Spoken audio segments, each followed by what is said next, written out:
I've been having an absolute blast with Mario Kart World so far, and I'm slowly starting to get better at the game. So today, I'm going to walk you through 25 essential tips that I wish I knew sooner. So we're going to kick things off with a tip that is incredibly important whether you're a seasoned Mario Kart pro or a brand new player to the game. So I'm going to pick Koopa Troopa here. Then when we get to this screen where we choose the kart, we actually do get some stats. You have to press Y, and it is going to give you the stats for the combination of both your character and the kart that you have selected. The acceleration goes about 2.5 with Koopa Troopa here. And then the speed is, let's just say, roughly 1.5 right there. If we switched to Bowser, the fastest character in the game, you're going to see, look at that, the completely different distribution right there. 2.5 on speed, just 1.5 on acceleration there. Just know that because you have a kart that you like, if you switch up your character, that same kart may not feel the same way to you based on that character. Now, I wish I could say that it ends there. Unfortunately, though, there are actually hidden stats that people are already discovering, and we won't know all of these until a lot of testing has been done, because I doubt Nintendo will ever actually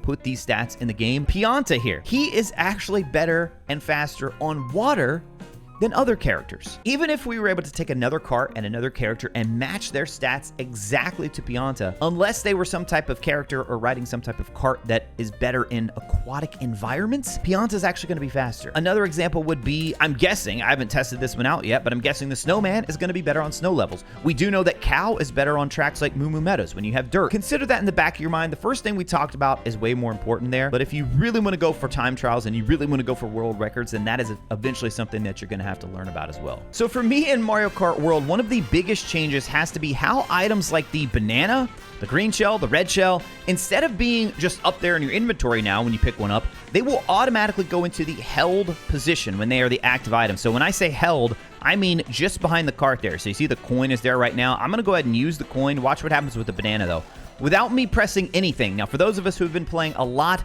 of Mario Kart 8 over the years, this is going to take some muscle memory retraining. Here it is with a green shell, so I'm going to use the coin, and right there, you can immediately see it just puts it right there, which is good. This is a good change. It's just going to take you a little bit of time to adjust and get used to it. So one of the really cool things you can do in Mario Kart World that I don't think people are even close to mastering yet is that you can actually aim where you throw items like green shells. So you can use the right stick anytime to adjust your camera view. This is just a versus race, so even though it looks like no one's moving, it's just a one-on-one versus race with no computers. This is going to be the same for online. It's going to be the same for Grand Prix and Knockout as well. But I just, see how I kind of just adjust the camera over there? And then when I throw this, look at that. It goes right at Wario. Now, of course, in the middle of an intense race like this is going to be a little bit harder to do, because if you think about your right thumb being on the A button, you're actually going to have to pick it up and take it off to then throw the shell. So it's going to be really tricky to do. That is one way of doing it. Another way is you can actually go into the settings here, which takes us to our next tip, and you could turn on auto accelerate. It's basically like you're giving gas to the kart at all times. So I am not pressing A right now at all. So I am completely free to rotate the right stick as much as I want. There's part of me that does like it, but then there are also times when I want to have more control over giving the kart gas, because sometimes I may not actually want to. I may want to let off a little bit. So this will be one thing that you can kind of test out, play around with to see if you like having that. Now, if you are new to Mario Kart, then you might be wondering how people at the beginning of each race get the little boost. It's actually very simple. All you need to do is press down A. When you see Lakitu, get at the number 2. So right now, I'm going to hold A. Oh, actually, hold up. You know what? Apparently, it's pronounced Lakitu, not Lakitu. And I know some of you out there would have corrected me on it, but don't worry. We got it fixed here. Apparently, my friends and I, we've been wrong all these years. I've always said Lakitu, but hey, we're going to make sure it's Lakitu from this point forward. Don't you worry. So right now, I'm going to hold A. And then just there at the start of the match, I'm going to get a little boost for that. Now, this also works when you have auto accelerate. So I'm going to, you see, I'm not even pressing anything. Donkey Kong's still going. That's because I do have auto accelerate turned on. So even if you have the auto accelerate option on, you can still get that boost at the beginning. You just have to manually press A. It's not going to automatically give it to you. Now, there are all sorts of ways to get little boosts in Mario Kart. In fact, those are going to be key to you winning a lot of races. One of the additional ways is when you are drifting. So if I use R or ZR, see the sparks that change on the back of my bike right there? They went from blue to then orange to then this kind of rainbow. You can actually get 3 different boosts, and it's based on the longer you hold it here. Here's a little thing that you may not be aware of. In the settings, when you start Mario Kart World, the smart steering option will be on. So this is great for new players because it's going to help you out. keep you from falling off the edge. If you're happen to get turned around, it's going to keep you from doing that. So you can see in the bottom left of my bike there's a little antenna that's appeared. One big downside to that is you do not get all of the drift boosts. So you see we get the blue, we get the orange, but then I just keep holding it, and it never gives me that final boost. If you're brand new to the game, maybe leave it on for a little bit, but I do highly recommend turning that off eventually. Now, I mentioned all the grinding I've been doing to unlock characters. Here is a big tip that I have. I cannot recommend this enough. Unlock the cup characters first. The reason you want to do that is because all of the, what I would call the main characters, so like Mario, Luigi, Peach, Daisy, Yoshi, all of those types of characters have multiple styles. I can't believe Donkey Kong only has one. I mean, come on, Nintendo. They're making a Donkey Kong game and yet he only has 2 styles? I couldn't believe that. But the reason you want to prioritize unlocking them first is because then when you go to the next step of unlocking all their different styles, it's going to make it that much easier. You're going to be able to do it that much faster, which we'll talk more about here in a second. But just make sure that you unlock the cup characters first. That is if you're trying to do it the most efficient way possible and save yourself some time on backtracking. Now, this next tip, I think it's the best, most efficient way to unlock everything in the game, including both carts and character outfits. And I'm not talking about a grindy, tedious way, but a way that's actually playing and enjoying the game, and that's playing it locally with friends or family. This will actually give you several advantages here. First, you should all be picking characters who have alternate outfits that you still need to unlock. You just need to make sure that all 4 of you are constantly looking for those dash food items across the different races. Each region has different items in the dash food bag. So of course you can look this up online and find the exact specific food that you need from which region and just grind it out in free roam. Or you can play with 4 friends on different characters and make sure that you're frequently using the dash food item. Because when anyone unlocks a new outfit, it's actually going to give it to the person who is logged in playing on their account at that time. You'll still probably need to do some cleanup later on specific characters, but this will significantly shorten the overall process for you. Even better, this also helps with the infamous Kamek character unlocks as well. If you're playing solo and actually pick up this item for yourself, there's no way for you to get transformed. But if you're playing with other players and even just one of you gets transformed, it's going to unlock the character again for the user who's logged in for that play session, even if you don't get transformed yourself. Now, this next one is very basic for anyone who has played Mario Kart 8. However, it is incredibly important in this game to learn how to trick off of ramps, because that is going to tie directly into what we talk about next. You see, every time I'm going up this little ramp right here, as soon as I jump off, I just hit ZR is the button I prefer. I'm not sure why we got sucked into that right there, but okay, that's fine. We can still do it right here. Anytime you go up a ramp, you drop off a ramp like that, you can trick, and you're going to get a little speed boost every single time. I think there's another little ramp over here. Yeah, even a little ramp like this. Watch this. You get a little speed boost off that. If you don't do that, look at the difference when we just land normally. But when you hit that, every time you're going to get that nice little speed boost. Now, this even works even when you have the little boost pads like this right here. So watch this. Even when we go up these, we get the speed boost from that. I can still trick off that. It is a staple of Mario Kart 8, and it's absolutely a staple of this game as well. One of the reasons it's so important to master a basic trick jump is this will be one of the main ways you can use Mario Kart World's new wall ride mechanic. Anytime you're able to go off a ramp and trick jump into a wall, you'll automatically start wall riding. This is one of those things that's pretty easy to get started, but I think it's going to be very difficult over time to master this and figure out when is the right time to wall ride versus drifting, grinding, something else that you can do in the game to get a boost. All right, for our next tip, I actually have 2 additional ways that you can wall ride. So you can see I have a feather item here, and I'm just going to use my feather right in here, and then you land on any wall and you're going to immediately wall ride on there. And then always make sure you trick off of the walls as well anytime you're wall riding, because again, that's just going to give you that boost when you land. Now, in addition to that, there is a completely new mechanic in Mario Kart World called the charge jump. So I'm just going to go straight here. I'm not going to press the left analog stick in any direction. And you see how I just like charged up a random jump right there? The only way to activate it is you can't be pressing any direction on the left or right analog stick, and then you just press R or ZR, and you're going to like kind of hunker down like this and charge your jump. Now, it actually does slow you down. So that is what makes this one so tricky, is because I think this is going to be a very important tech to use. However, you have to be very strategic about it. So if I do it right here and then jump up onto the wall, that will actually allow me to wall ride on there as well. Now, another new tech that we have in Mario Kart World is, of course, the rail grinding. So even the ropes, like up there, you can grind on those, or just the little rails like this. Now, some of them you can just drive on, simple as that. But watch this. When I don't trick off that rail, it actually doesn't really help me at all. In some cases, it can actually slow you down. So just like when you go off ramps, just like when you're wall riding, you want to make sure that you're doing tricks here, especially when you exit the grind rail. Every single time you want to make sure you're tricking off of it because that's where you're going to get the speed boost. Unfortunately, it's not always going to be super easy to land on the rails. You see these, we can just land on them right here, or the one that I just showed you up there, you can just drive on.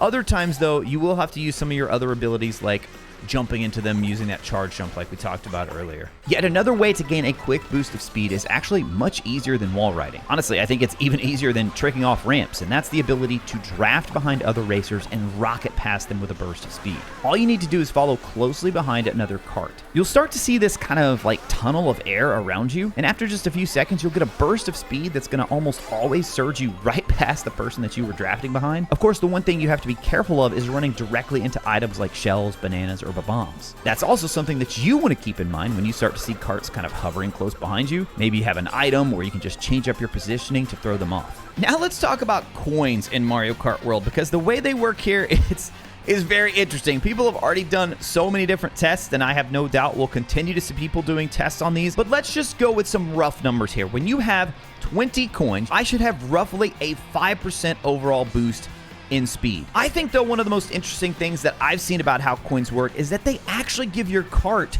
a little bit of a boost. So watch over here on Yoshi now, and I'm not just talking about the 5% overall bump. Look at the back of Yoshi's bike here when we grab this.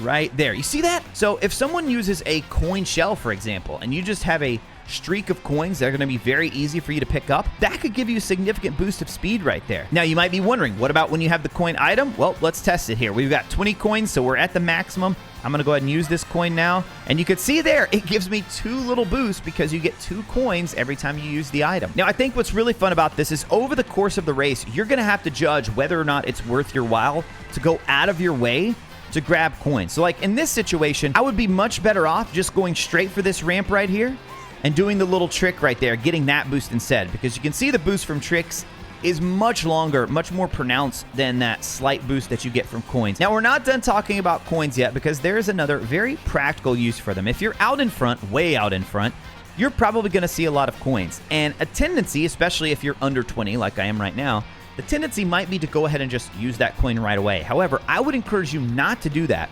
because you can never hold more than 1 coin at a time. So what this means right here is the next item box I hit, I am guaranteed to get something other than a coin. And when you're out in front, all you want is protection, right? So it'd be great if we could pull a horn. More likely it's going to be a banana or a green shell. There we go. We got our banana. So now I could use the coin, and I have the protection of the bananas. Just because you get that coin when you're out in first, don't always use it right away. You might want to save it just so you can guarantee that you're going to get a defensive item instead. So yet another way that you can boost in Mario Kart World is a technique known as the Lakitu Boost. And this is a great recovery technique. So let's say I take this turn a little bit too wide, we get sent off, Lakitu's going to pick us up, and then look at that.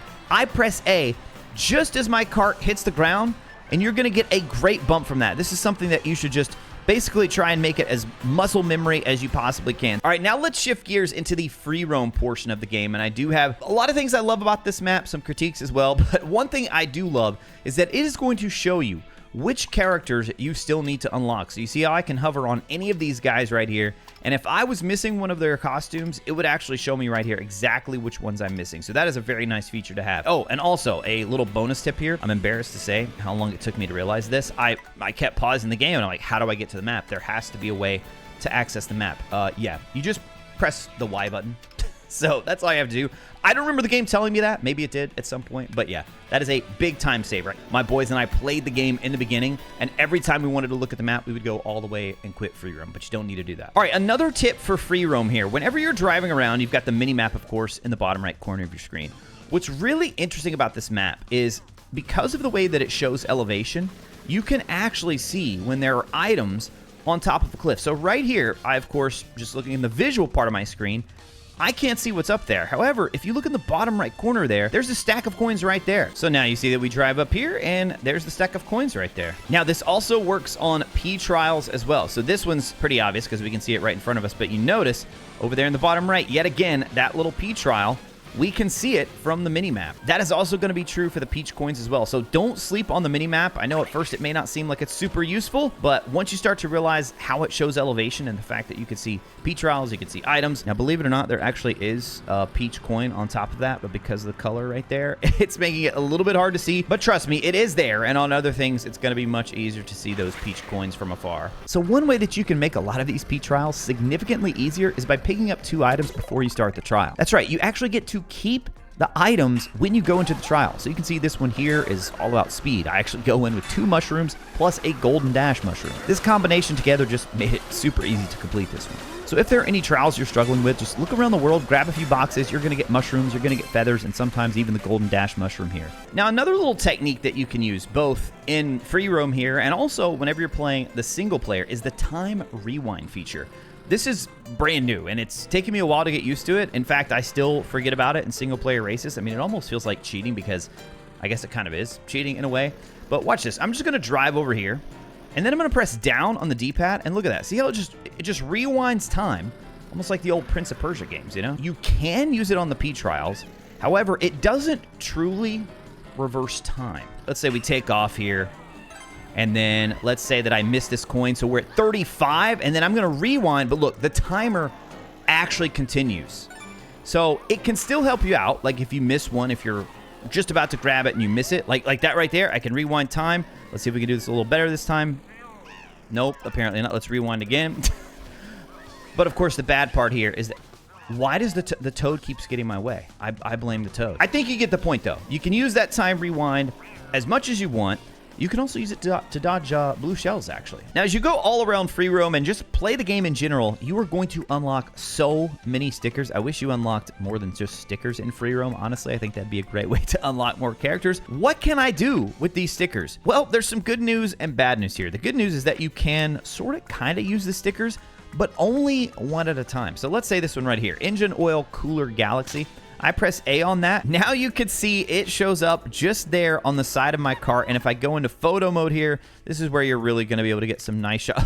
Look at Toad in the background there. But yeah, you're going to be able to get some nice shots showing off the stickers there. And you can see here, we've got a different sticker applied. They do always go in the same spot, regardless of which sticker you pick. However, it could be different if you have a different cart selected. For example, this bike right here, you can see if we zoom in here, it only takes up a very small spot just on the front of the bike there. So you'll kind of have to experiment and see where it appears with the different carts in the game. Now, for winning races, speed and boosts are only part of the equation. You also need to be effective with your item pickups throughout the race. And one thing that I wish I knew sooner is just how effective Bob-ombs are. You've always been able to hold them behind your cart, but now the blast no longer affects you when the bomb goes off, no matter how close you are to it. You can quite literally slide directly in front of another racer, hit them with the bomb, and even then, the blast radius just doesn't affect you at all. Of course, you can still throw them behind or out in front, and they'll detonate after a short time, or if a driver runs into them, which I actually feel like that detonation might have gotten a slight nerf here. I just find it way easier to kind of dodge the bombs now. But the defensive properties, man, they are so strong here. Even more important than the bombs, though, we have the mushrooms. And how you use these little guys throughout the race is going to have an enormous impact on how you finish. Can't stress this enough, guys. You don't want to always spam these the very second you get them. You want to be strategic with how you use them based on where you're at in the race and just what's going on in general around you. They're perfect for a quick recovery after you get hit by another item. They're also incredibly important for accessing various shortcuts and also cutting through areas that would otherwise slow you down. These can really help you shave seconds off your time trial runs and even secure last-second victories where players are just looking around wondering, where in the world did that guy just come from? He surged ahead of me. It's pretty fun. Now, finally, I think one of the coolest uses for a mushroom is that you can actually use them to dodge blue shells. Yes, this was technically possible in Mario Kart 8, but they've made it much easier here in Mario Kart World. You'll need to wait until the moment that you see the shell start to descend. It's going to spin around a couple of times, and then just as it starts to go down, you have a few moments there where you can activate the mushroom and get completely clear of the spiny shell. You can see here, I even had to use my feather first to cycle over to the mushroom, but even then, just as the shell starts to descend, you can see I'm able to use the mushroom, and it boosts me forward completely out of harm's way. That is all just from a regular old dash mushroom. I think one of the best items in the game. If you want to see how all the other items stack up, though, then you should definitely check out the video over on the left side of your screen now, because in that one, I rank every single item in Mario Kart World from worst to best. As always, guys, thank you all so much for watching, and I'll talk to you again soon.